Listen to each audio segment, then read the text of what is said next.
What's up, everybody? Welcome back. My name is George, and today on the Model Railroad Show, I'm going to show you 3 different materials I use to make roofs on my model railroad. Yeah, roofs, tops of buildings, whatever they're called, wherever it is that you live. Often overlooked, yet something on a lot of model railroads we look at all the time.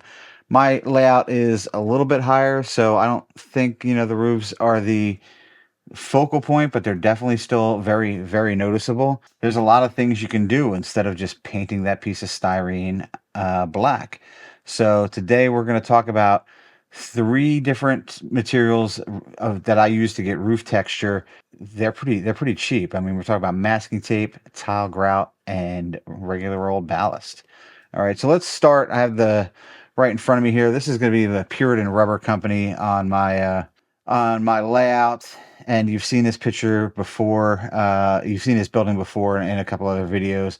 First thing, we'll just start with masking tape. What I did on the top of this building is I just used masking tape, and I cut it right about a scale 6 foot wide. And there's a reason for that. I cut it about a scale 6 foot wide on my cutting mat here. Cut them. I mean, length isn't as critical as width, I feel like. So they are a little bit longer, but that's perfectly fine. So what you're seeing exposed here is right about 48 inches of exposed tar paper, which industrial tar paper does come in that width. It's not totally consistent, but tar paper roofs, they are a little bit of a mess sometimes. And I didn't do anything special here to adhere it.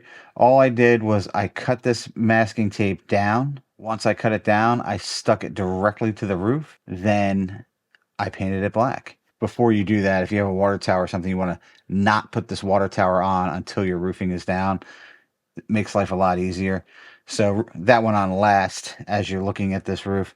And you can see masking tape on the edges. I just peeled a few edges up and it looks really good. Masking tape naturally kind of has this little crackly look to it when you look at it up close. Then just hit it with a little bit of weathering chalk to break up the monotony of the paint. One of the things that the pastels do is they highlight the creases a little bit more, so you're showing some of that detail. And they also pick up like those little bumps in the masking tape, which is such a subtle detail, but when you're looking at a building up close, you do notice it. So I did that with it's painted just a flat black, and then it's hit with some gray weathering chalk and a little bit of brown. I hit some brown around the water tower where you would get obviously some rust, and a few other spots of brown. Roof is obviously not done. I'm probably going to put some of the roof details up here.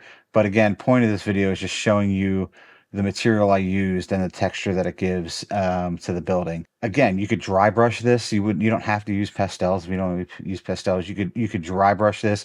That would also make some of these these seams pop. The important thing is when you lay it down, what I like to do is get the back of a tweezer or something a little like a popsicle stick, and just make sure it's down nice and flat, so that there's no like crazy air bubbles or creases or anything like that. That stuff is really going to stand out. Next material here, tile grout. If you haven't seen my tile grout video, I will link that up above here. And use tile grout for ballast on my railroad. And I also used it on this building. This is a building you have seen before.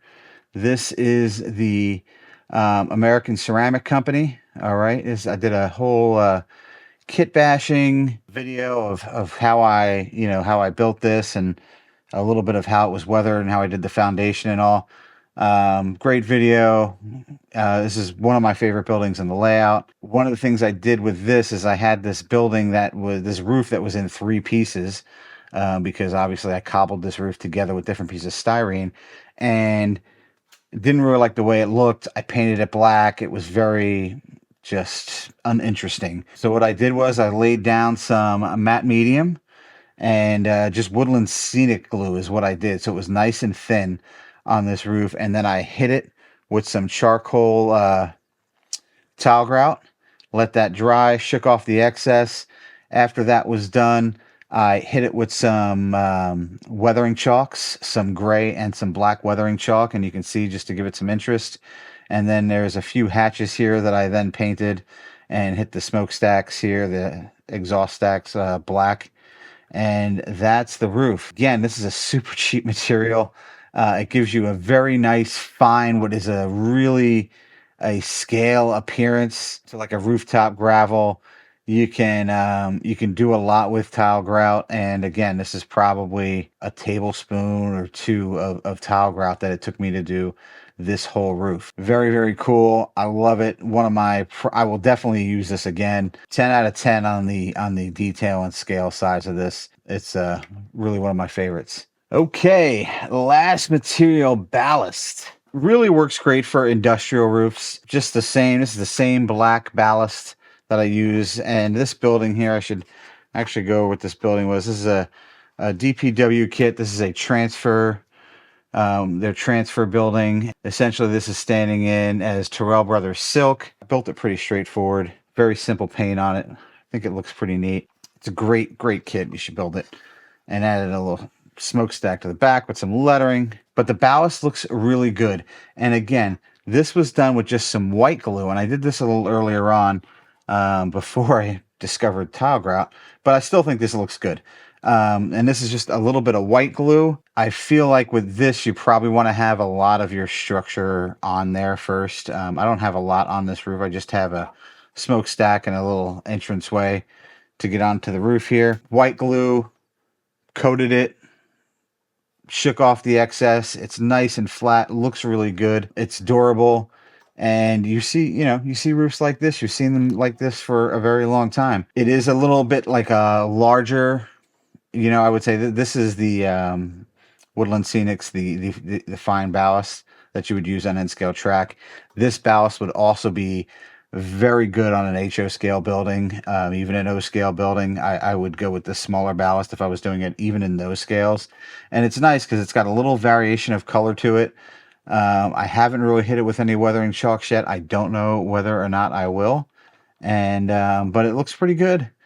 Looks pretty good. You could even hit this with like a wash of maybe India ink in some spots, or maybe some like really diluted brown paint. You could do a lot to weather a roof like this. Simple, easy, and again, looks so much better than just a flat styrene roof that's painted. So yeah, so there you have it. 3 easy, cheap materials to make your roofs on your model railroad buildings look more realistic, give them some texture, give them a little bit of life, give them a level of detail that is really easy to do and helps, things stand out. So let me know if you've tried any of these materials, whether it's the masking tape, the grout, or this ballast. And let me know which one you like. Let me know which one of these buildings you like the most down in the comments. And listen, if you're still watching, give me a thumbs up, hit that subscribe button, and ring the bell so you know when I upload more content. And I'll catch you in the next one.